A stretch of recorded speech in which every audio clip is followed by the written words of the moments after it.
Tervehdys. Tervetuloa Suomenlinnaan. Tänään ollaankin aika harvinaisen suunnistusmahdollisuuden äärellä täällä. Harmi vaan, että itse en pääse viivalle, kun olen tässä potenut flunssaa viime päivät, mutta mikäpä sen parempi, kun nyt saadaan taas HS:n kärkimiehistöstä yksi kaveri tänne juoksemaan GoPro-kameran kanssa. Ja meillä onkin tänään mukana täällä Tuomas Heikkilä, joka onkin varmasti ihan sieltä Suomen kärkimiehiä ja maailman kärkimiehiä. Onhan hän moninkertainen arvokisamitalistikin sprintissä.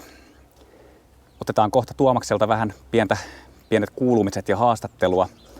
Mutta sen voin todeta, että tämä Suomenlinna on kyllä semmoinen paikkana, että täällä todella harvoin pääsee suunnistamaan.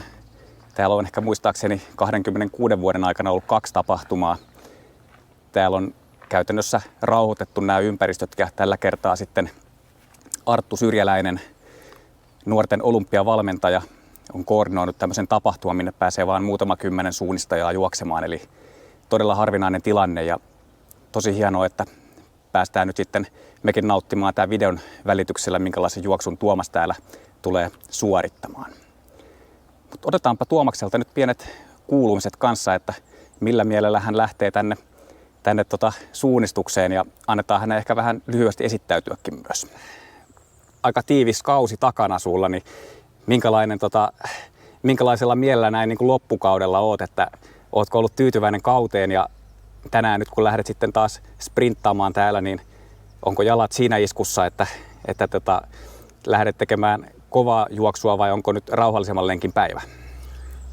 No joo, jos aloitetaan vaikka kaudesta, niin ihan hyvä kausi takana, että niin kuin MM-kisoissa pääsi ekaa kertaa mitalikantaa siellä, että sprinttiviestistä tuli hopeinen mitali siellä Suomen joukkueen kanssa ja noin maailmancupin kierrokset meni kans tosi hyvin siinä alkukaudesta, että siinä just Sveitsin maailmancup-kierroksen jälkeen pääsin jatkaa sitä maailmancup-kierruetta ihan niin kuin kokonaismaailmancupin kärkipaikalta, että se oli sellainen hieno ja tosi ikimuistoinen hetki itselle ja nyt loppukaudesta on sit vähän enemmän yrittänyt tuohon metsäpuoleen kanssa panostaa ihan viime viikkoina, että on vähän mysteeri, että miten se sprintti taas lähtee pidemmän tauon jälkeen, että varmasti on tosi hieno ja haastava rata nyt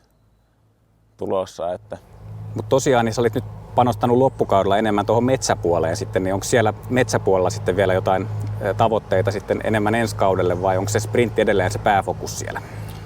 Sprintti on niin kuin tavallaan pitkällä tähtäimellä edelleen pääfokus, että ensi kaudelle on myös sprintissä niin kuin noi isommat tavoitteet, mutta toki sit HS:n kanssa tähtää ihan täysin noihin seuraviesteihin eli Jukolaa ja Kymppimilaa sit pääasiassa, että siellä ensi kaudella lähdetään varmasti tavoittelemaan HS:n kanssa taas ihan kirkkaampia sijoituksia, mutta sprintti sillä lailla kuitenkin isommassa kuvassa säilyy niin kuin pääjuttuna. Onko jotain leirityksiä tiedossa talvikaudella sitten sprintin osalta, että pidempiä siirtymiä jonnekin etelämpään vai ootko ihan sitten täällä kotinurkissa vai minkälaisia kuvioita on tiedossa? No on niitä leirejä tuossa tulossa talvella aika paljon taas, että nyt ensi talvena sellainen uusi vähän spessumpi juttu, niin otan korkean paikan harjoittelua vähän säännöllisemmin mukaan, että nyt on syksyllä tarkoitus lähteä tuonne Sierra Nevada Espanjaan vähän pidemmäksi aikaa leirittää ja sitten keväällä lähdetään maajoukkojen kanssa tuonne Font-Romeun Ranskaan pidemmälle korkean paikan leirille, että sellaisia juttuja on niin kuin uutena tulossa talven aikana, että ootan kyllä innolla niitä reissuja. Kuulostaapa tosi hyvältä ja tuossa pakko mainita vielä, kun muutama päivä sitten kävit juoksemassa radallakin 10 tonnin juoksun, niin aika kova aika. Paljon sulla meni se aika siellä ja mitä luulet, että tuommoinen korkean paikan leiritys ja muu voi tehdä siihen, että nouseeko se Tuomaksen nopeus vielä ensi kaudelle siitä niin kuin uusille minuuttiluvuille sitten? Toivotaan näin, että 29.18 meni nyt tuossa just viime viikonloppuna, että olisi se kiva ensi kaudella saada se aika painettua sinne 29 alapuolelle vielä, että kyllä uskon, että se korkein paikaharjoittelu tuo pientä boostia siihen, että jännä nähdä ensi kaudella, että mihin kulkee sitten. Joo. No miten Tuomas, jos meillä on tässä tämänkin videon äärellä on tosi paljon on suunnistajia, mutta sitten on monen ikäistä väkeä. Kaikki ei välttämättä ole niin aktiivisia suunnistajia enää, mutta monet niistä saattaa olla tuntea semmoista sisäsyntyistä paloa, että olisi kiva tukea tämmöisiä nuoria menestyviä urheilijoita, niin jos joku haluaa olla suhun yhteydessä, niin millä tavalla suhun kannattaa ottaa yhteyttä? No, Instagramin kautta saa ainakin sosiaalisessa mediassa yhteyttä ja sitten toki vanhat tutut sähköposti ja ihan puhelin myös, että Noniin. sitä kautta varmaan helpoita. Hieno homma, niin ei muuta kuin päästään sut tekemään treeniä ja katsotaan sitten minkälainen reitti siellä oli sitten saatu viriteltyä tänne Suomenlinnan sokkeloihin. Eli Arttu Syrjäläinen on ollut ratamestarina ja kartta on aivan uunituore. Baptiste Masso on tehnyt tämmöisen uuden kartan täältä Suomenlinnasta, niin päästään nautiskelemaan sitä täältä videon välityksellä. Kiitos Tuomas. Kiitos. Ja siitä lähtikin suoritusmatkaan ja yleensä mulla on tässä suorituksen alussa, kun saan sen ekan rastivälin siihen eteen, niin tavoitteena vaan löytää sellainen joku sopiva, ei välttämättä lyhin reitti, mutta joku reitti, joka siitä niin kuin vaan osuu silmään ja sitten lähtee suorittamaan vaan sitä mahdollisimman hyvin ja tehokkaasti. Ja tästä sainkin leikattua hyvin näitä pieniä nurmikoita ja oli aika selkeä kuva jo siitä, että missä se rasti on niin kuin sit siellä lopussa. Ja tässä ei reitin valintaa sitten ollut loppujen lopuksi ja tässä vielä katsoin, että on vielä yksi mahdollisuus tehdä tällainen pieni leikkaus, jolla ehkä säästäisi sitten muutaman metrin matkasta. Että voi olla, että välillä menee ehkä hifistelynkin puolelle tuollaiset pienet leikkaukset, mutta kyllä varmasti pitkässä juoksussa sitten niistä on sitten hyötyä. Ja kakkosväli oli vähän pidempi väli myös. Aluksi oli vaikea hahmottaa jopa, että mistä niin kuin pääsisi tonne rastille, kun tuossa oli noi pitkät poikittaiset talot aika keskellä tota rastiväliä, mutta sitten huomasin just ton oikean valinnan ja lähdin aika nopeasti sitä toteuttaa siitä, että reenin jälkeen katoin, että toi vasen rastiväli olisi ehkä vähän ollut lyhempi, mutta siinä just se on vähän sellaista tasapainoilua just, että kuinka pitkään siinä just etsii niitä reitin valintoja ja missä vaiheessa sitten lähtee vaan suorittaa, että nyt luulee, että aika hyvä lopputulos tuli siitä, että lähdin vaan suorittaa tuota oikeat väliä kuitenkin, että tää oli tällaista aika selkeätä ja just tästä muurin jälkeen vasemmalle katsoin, että pitää nousta nämä portaat ja sitten pian alkoikin näkyy jo toi rasti tuolla Lammenrannalla ja luulen, että näillä paikkeilla sitten aloin jo katsella tuota seuraavaa väliä, eli vähän lyhyempi väli tuli seuraavaksi ja katoin, että aika 50-50 valinnat oikealta tai vasemmalta ja päätin ottaa tuon vasemman valinnan, kun se vaikutti tosi selkeältä, että oikealla oli vähän tuollaista ehkä metsikön tapasta ja avokalliota, joka olisi voinut olla aika liukas ja vaikeampi toteuttaa. Ja tämä oli sitten tosi selkeä tämä vasen reitti tässä ja siellä varmasti lippu jo paistaakin aika pian puun vieressä ja sieltä sitten leima matkaa ja kohti nelosväliä. Taas tarjottiin vähän tällaista lyhempää väliä, ei varsinaisesti mitään reitin valintaa, että piti vaan löytää noin oikeat puskan välit tosta ja sitten nämä portaat tästä ja vielä yhdet portaat sinne rantaan. Ja tässä mulla kävi mielessä, että lähdenkö leikkaa tuota nurmikkoaluetta tonne rastille, mutta sitten näytti sen verran möykkyseltä, että otin nämä portaat tästä tonne. Ylöspäin oli helpompi tulla tää nurmikko sitten ja tulin sen siitä ja taas tällainen lyhyt, aika intensiivinen väli, eli piti vaan löytää se oikea väylä sieltä sinne rastille ja sitten oltiinkin jo heti tässä seuraavalla rastilla.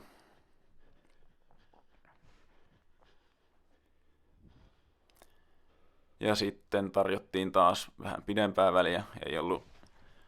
En ollut ehtinyt lukea tätä väliä hirveästi etukäteen, eli tuossa rastilla sit aloin etsimään reittejä ja aika pian huomasin, että niin kuin ainut reitti päästä tonne rastille on tuolta vasemman kautta, eli oikein kautta nuo muurit. Kaikki blokkaa sen rastille pääsyn ja sitten leikkasinkin ton nurmikka-alueen siitä just ja tänne merenrantaan ja tällaisilla pitkillä rastiväleillä mä aika paljon tykkään vielä, vaikka se reitin valinta on tavallaan valittu, niin tykkään niin kuin siinä rastivälin aikana vielä etsiä niitä mahdollisia mikroreitin valintoja ja leikkauksia, millä saisi niin kuin vielä lyhennettyä sitä juostua matkaa, että aika usein, jos on tällaisia vähän pidempiä rastivälejä, niin sieltä sitten löytyy vielä niitä ihan pieniä leikkauksia, millä saa niitä tärkeitä sekuntia säästettyä, että tämä loppurastiväli olikin sitten aika selkeätä toteutusta vaan, että muurien välistä ja sitten tonne ylätasanteelle, että sitten voi olla, että tässä kohtaa jo oli aika selkeä toi seuraava rastivälikin, että tuossa huomasinkin, että siinä just se seuraava lippu oli siinä lipputangossa, että oli sellainen suunnistuksellisesti ehkä vähän hengähdystauko tässä kohtaa. Että. Ja sieltä seuraava lippu mukaan ja sitten seuraava välikin olikin vähän kinkkisempi ja tuli vähän syliin tässä, että en ollutkaan sitä ehtinyt riittävän hyvin lukea ja tässä tuli just muutama harha-askel otettua liikaa tänne sillan päälle, kun olisi pitänyt palata tonne alatasolle ja noihin tunneleihin. Ja sen onneksi huomasin siitä aika nopeasti ja pääsin jatkamaankin matkaa ja eteenpäin. Ja tää olikin sitten vähän spesiaalimpi väli, että tarjottiin tuollaista tunnelipätkää tuolta vasemmalta tai sitten tosi isoa kiertoa tuolta oikealta noitten niittyjen kautta. Ja mä totta kai päätin niin kuin ottaa tämän lyhimmän tunnelireitin tästä. Ja alkuun tulikin vähän harha-askeleita tänne tavallaan ton kielletyn muurin läpi tonne kielletylle alueelle. Se ei ollut ihan hirveän selkeästi tavallaan kartoitettu ja nyt vasta pääsin niin kuin tänne oikealle reitille tavallaan, eli tänne vasemmalle tunnelille, joka sitten olikin aivan sen verran pimeä, että ei niin kuin nähnyt oikeastaan yhtään eteensä. Ja sitten siinä aika nopeasti pitikin päättää, että tämä on itselle ihan mahdoton reitti, että se olisi vaatinut niin kuin otsalampua, että sieltä olisi päässyt menemään. Ja sitten ei auttanut, kun palata takaisin tänne valoisaan tunnelin päätyyn ja katsoa, että mistä sitä pääsisi jatkamaan tätä rataa eteenpäin. Ja no siinä sitten alkuun katsoin, että eihän tonne kasirastille edes niin kuin pääse mistään muualta, että noi tunnelien päädyssä olevat pienet kolmiot, jotka merkkaa tavallaan sitä reittiä, mistä pääsee sinne tunneliin, niin ne on sen verran pieniä, että ne on niin kuin vaikea erottaa välillä. Ja sitten katsoin, että no jatketaan tuolta Kymppirastin kautta sitten reittiä. Ja näillä kohtaa mä huomasinkin, että pääseehän sieltä oikein kautta sinne kasirastille. Ja no se oli kiva, että pääsi sitten jatkaa tavallaan rataa ihan normaalisti eteenpäin vielä tästä. Ja siellä näkyykin jo sitten nämä tunnelit, mistä pääsee puikkaamaan tuonne kasirastille. Ja sieltä vaikeuksien kautta sitten lippu tuli lopulta vastaan. Ja sitten kohti ysirastia ja katoin, että on tällainen lyhempi, selkeä, helposti toteutettavissa oleva väli. Ja se oli aika nopeasti sitten jo ohi ja Kymppirasti oli aika vastaavanlainen, että tänne niityn puolelle ja täältä sitten sopivasta paikkaa vaan sujautetaan sinne rastille ja sieltä löytyikin sitten 10 rastimatkaa ja sitten tarjottiinkin vähän tällaista pidempää reitin valintaväliä vaihteeksi ja tässä aika nopeasti osui silmään toi oikea reitti tonne rastille ja katsoin, että se on sen verran selkeä ja suoraviivainen, että päätän ottaa sen. Yksi vaihtoehto olisi ollut puikata tuolta tavallaan 6 ja 7 rastin kautta tunnelista myös vasemman kautta. Siinä olisi ehkä muutaman nousumetrin säästänyt, että tämä oikea reitti pudottaa vähän tonne meren rantaan. Muutaman käyrän ekstraa ehkä, mutta oli aika selkeästi toteutettavissa oleva väli täältä oikealta, että tällainen aika jyrkkä penkka täältä oli nousta sinne rastille, mutta tämäkin oli sitten aika nopeasti kevyellä reidellä noustu ylös jo, että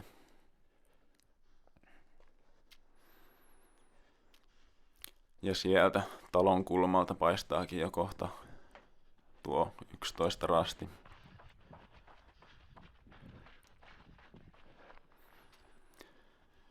Ja 12 väli oli myös vähän tällainen pidempi rastiväli.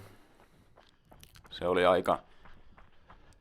aika selkeä jo, että tuolta vasemman kautta on niinku, en tiedä, olisiko sieltä niinku mistään päässyt rastille, että siellä oli niitä muureja, jotka blokkas aika hyvin, että tämä oikea reitivalinta osuikin sit silmään aika nopeasti, että sitä pystyi lähteä toteuttaa aika vauhdikkaasti. Ja tässä mä tutkin rastimääritettä aika pitkään, että mulla oli käynyt tässä sellainen, että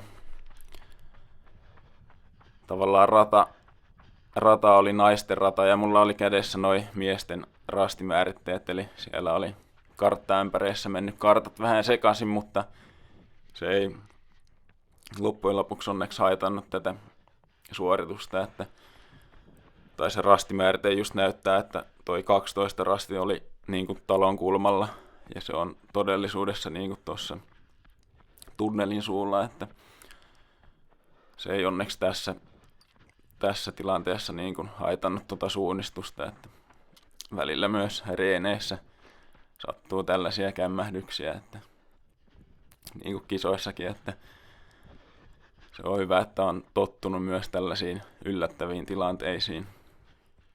Ja sitten 13 rasti oli myös tällainen vähän lyhempi rastiväli. Ei tarjottu oikeastaan reitivalintaa, että siitä tykkien vierestä ja pian se rastilippu näkyykin jo täällä edessä. Ja 14 rastiväli myös aika selkeä tällainen toteutusväli, että jatketaan tästä meren rantaa ja sitten pitää olla vaan tarkkana, että mistä kohtaa puikkaa tonne oikealle, että tossa toi pieni kukkula oli aika selkeä ja nämä tykit tässä niin onnistui sit puikkaamaan oikeasta välistä tänne rastille.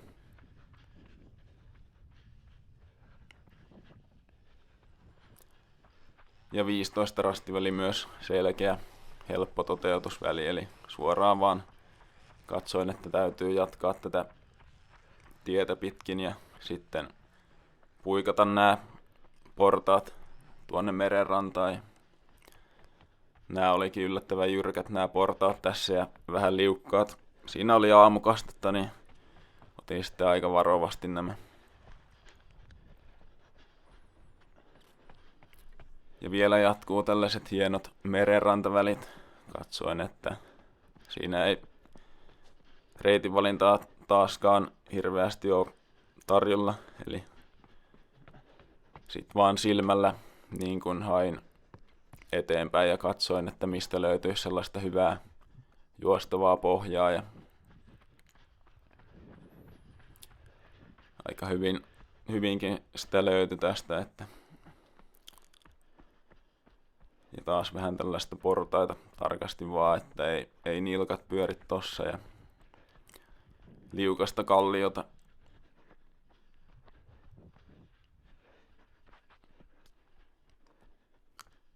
pian sieltä alkaa sitten rasti jo näkyäkin edessä, että tällaisilla väleillä oli aika vaikea lukea eteenpäin tätä rataa, että sen verran möykkynen oli tuo maastopohja tuossa, että yritin vaan sitten löytää sieltä sopivia kohtia, mihin laittaa askeli, sitten mennä rastiväli kerrallaan. Ja tässä lippu olikin aika piilossa tuolla noitten, oliko siinä jotain kuntoilulaitteita minkä takana, että oli aika vaikea alkuun nähdä, että missä se lippu on siinä. Sitten tarjottiinkin tällainen helpompi väli vaan tonne tunnelin suulle, että tässä sitten vähän jo katoin seuraavaa rastiväliä, että sekin oli tällainen aika selkeä toteutusväli, että vasemmalle käännettiin tästä talon kulmalta ja sitten suuntasin katsella tonne mäen päälle, että mistä pääsis sieltä hyvin nousee sen ylös.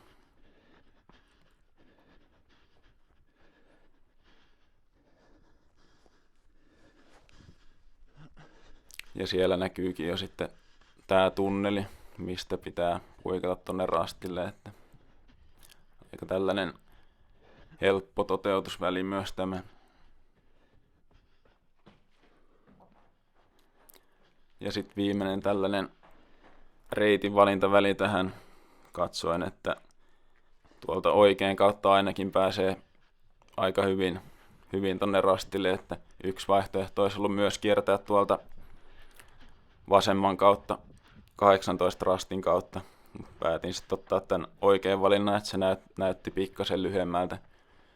Tästä tuli tällainen pieni sivuajo vielä, että otin tavallaan väärän polun tonne ylös, mutta huomasin sen aika nopeasti siinä ja sain korjattua sen virheen, että muutaman sekunnin aikahukka siinä tuli, mutta ei onneksi sen isompaa enää tähän loppuun. Ja siitä hienot merimaisemat vielä talteen ennen kuin käännytään tonne viimeiselle rastille sitten. Ja siellä paistaakin jo tää tunneli sitten, mistä käännytään tänne viimeiselle rastille ja kohti loppusuoraan. Kiitokset Tuomakselle. Olipa tosi hienoa ja kiinnostavaa kuulla, miten hän näitä sprinttisuunnistuksia toteuttaa ja miettii.